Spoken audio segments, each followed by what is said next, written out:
এই নারায়ণগঞ্জের এসপির অফিসে আমাকে নিয়ে এমন অকথ্য ভাষায় গালিগালাজ করা হয়েছে, বেশি দিন আগের কথা। এবং এই সিদ্ধিরগঞ্জ থানার ওসি ছিলেন, আমি নাম আর বললাম না, ওসি সাহেব তিনি ভালো মানুষ ছিলেন,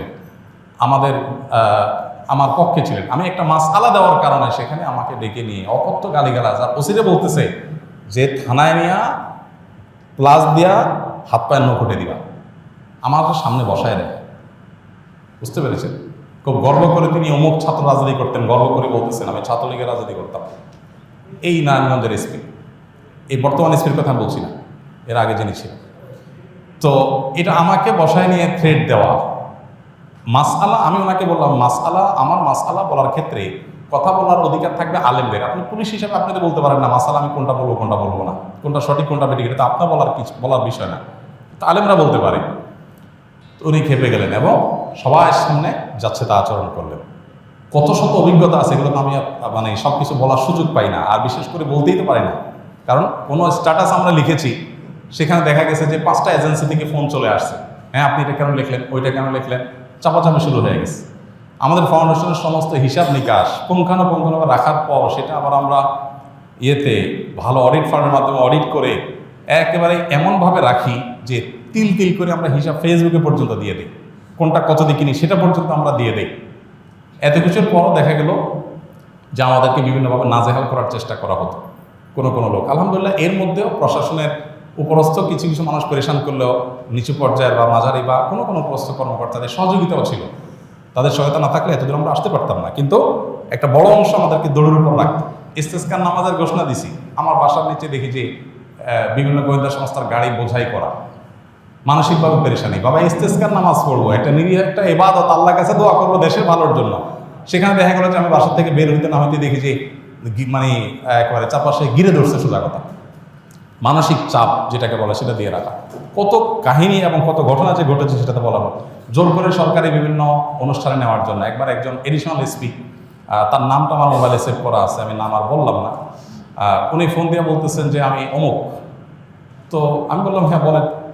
তো উনি বলতেছিলেন যে আমাকে সব হুজুররা কিন্তু চিনে, খুব নেগেটিভভাবে বলতেছেন, মানে হুজুরদের সব সাইজ করি আমি, আমার নাম সব হুজুরদের মুখস্থ, আপনার সাথে আমার প্রথম কথা হচ্ছে। এটা হলো শুরুতেই কথা না।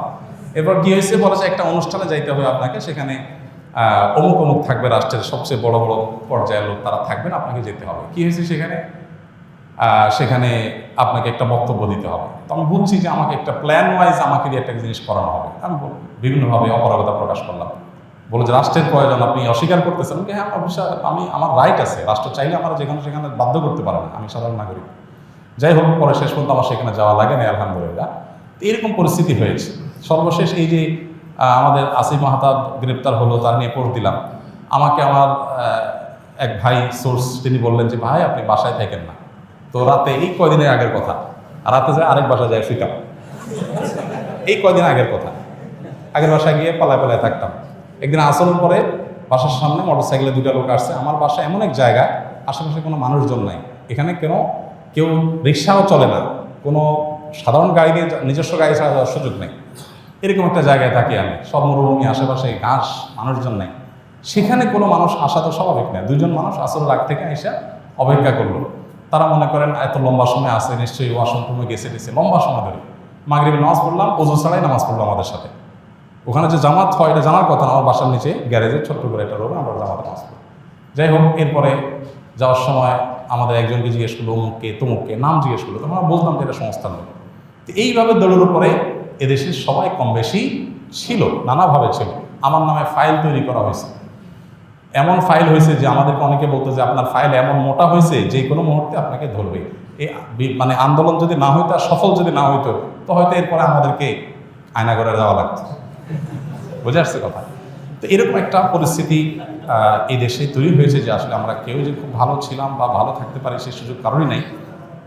এরপরও আমরা আসলে সংগ্রাম করে, চেষ্টা করে যতটুকু সম্ভব চেষ্টা করেছি অস্তিত্বটা টিকে রাখার জন্য। তার জন্য যে কত মূল্য দিতে হয়েছে, কত থ্রেট, এগুলো হজম করতে হয়েছে, সকাল বিকাল পালায় বেড়াইতে হয়েছে। হ্যাঁ, বিভিন্নভাবে টোপ দেওয়া হতো যে সরকারি এই সুবিধা নেন, ওই সুবিধা নেন। আলহামদুলিল্লাহ কখনো সেই সুবিধাগুলো আমরা গ্রহণ করি নাই। এবং এ ব্যাপারে আল্লাহ তালা আমাদেরকে গাইড করেছেন, এবং দোয়া করি আল্লাহ তালা আমাদের প্রিয় দেশটাকে এমন নিরাপদ করে দেয় কেউ কাউকে ভয় করে চলতে হবে না। আল্লাহ যেন সেরকম নিরাপদ করে দেন, এবং আমরা সবসময় আল্লাহর কাছে দোয়া করি আল্লাহ তালা যেন এরকম। আমি এর পাশাপাশি প্রশাসনের কিছু ভাইদের কথা বলবো যে আলহামদুলিল্লাহ এই খারাপের মধ্যেও কিছু ভালো মানুষ বিভিন্ন পর্যায়ে আছেন যারা টুকটাক সহযোগিতা করেছেন, তবে বেশিরভাগ ক্ষেত্রেই আমরা এ ধরনের নাজেহালের শিকার হয়েছি। আল্লাহ আমাদেরকে নিরাপদ একটি দেশ, নিরাপদ একটা ভূমি পাওয়ার তৌফিক দান করুন। আমাদের সমস্ত কষ্টগুলোকে আল্লাহ তাআলা দূর করে দিন। সকল মাজলুমের জুলুমের অবসান হয়ে যাক, সকল বৈষম্য দূর হয়ে যাক। মানুষ পেটে ভাতে যাই খায় থাকে অন্তত নিরাপদে যেন থাকতে পারে, কোনো থ্রেট, কোনো হুমকির মধ্যে যেন থাকতে না হয়।